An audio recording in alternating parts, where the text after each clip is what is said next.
Good afternoon, ladies and gentlemen, and welcome back to NooB Trading Group. So I'm going to discuss with you guys something that happens to all the traders out there. So here it is. My account took a huge hit, um, almost like $6,000 lost. I'm really annoyed and mad at myself because I went in very heavy. I revenge traded. I over traded because I lost a little bit of money and I was really upset and I want to make the money back. And I also listened to other people's news as well and deviated from my trading strategy, which if I followed, I would have actually done very well this week. But unfortunately, that was not the case. Okay, so go back to Wednesday. It was a great day. I overtraded on Tuesday night, trading in the European session, thinking I can get away with here and there, try to push my account up to 20,000 real quick.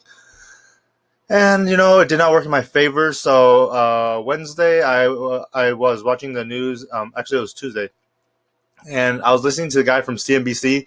He said, "Oh yeah, I'm gonna long the 4780s, and then look for it to go up to 49.80, I believe is where he wanted covered, and he had to stop around somewhere like 46. I couldn't really take that stop because it was huge. Look, there's a huge spike down right now. Maybe it's the storm. I don't know. So right now this market just opened. It's 3:24 p.m. and today's date is August 24th, 2017. Important thing I just want to go over with you guys is that sometimes you can't listen to the news. The news is effing BS sometimes, and once again, it's all these analysts just having their own speculation. And here's a really good example that will help you understand why listening to that guy it could be great if it worked out, and I would give him credit for it. But if it didn't work out, here's the thing I want to ask: what was his stop loss? How many contracts was he trading? And I should have done more risk calculation, but I was kind of hoping to make like $6,000 off that trade, not lose $6,000, but it was kind of somewhere amongst that boat. And another important aspect that you have to understand is what time frame is he focusing on? Is he going to hold it all the way until it hits one way or the other? Because that's not my strategy. That's not my risk tolerance. And missing out 2-3 days of trading to get stopped out and lose, I feel like I'm losing money every day, and that's not really what I want. So today's trade, it's perfect setup, but unfortunately, we didn't take it initially because we were on a little bit of the skeptical side. But just to show you, actually, I was, and because my mind was really screwed up, but it's okay. I'll just take it as a setback and just grind it back up. No problem. Just gotta put on my thinking cap and keep my head on straight. But I'll be honest, I'm pretty frustrated. So the trigger to get in today was at 47.80, and let me draw the 100% extension. You'll see where the stop and the target is.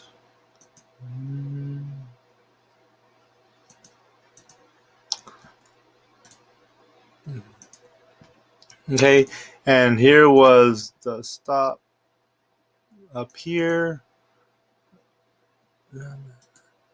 So right here, you would have gotten this trade today, and you'll see how the strategy works really well. Got this trade right here at 47.80, and then get stopped at 48.01. With this continuation, with this trend and move and the rotation, everything was kind of on your side on the short. I was kind of looking if it was going to keep going to 46.80, or even 46.40 to test new lows. If you look on a daily chart, you'll see that there's actually momentum on the downside. But, trading is trading, and you kind of just never know what's going to happen. So, yeah, I was figured it's going to test lows to go down here in this area and then break down some more. Didn't do that today, so we'll see what happens. I got to be a little bit smarter with my money management and, keep it consistent because these dumb, costly mistakes is hurting me, and I can't have this.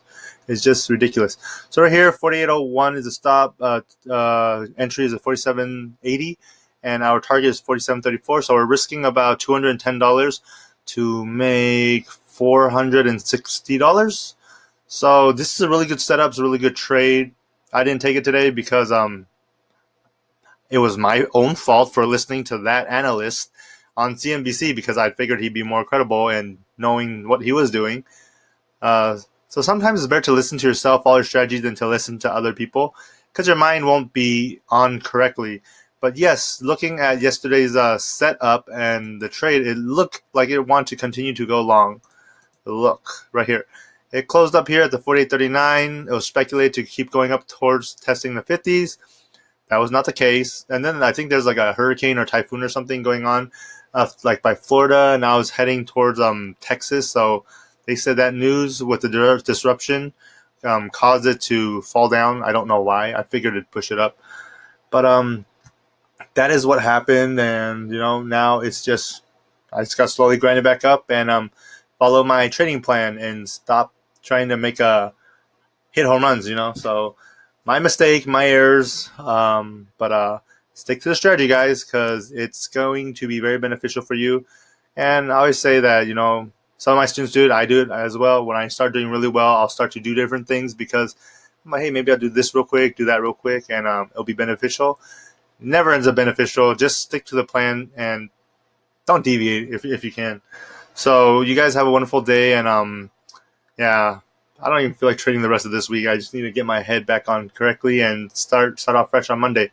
You guys take care, and I'll see you guys tomorrow. Okay, bye bye.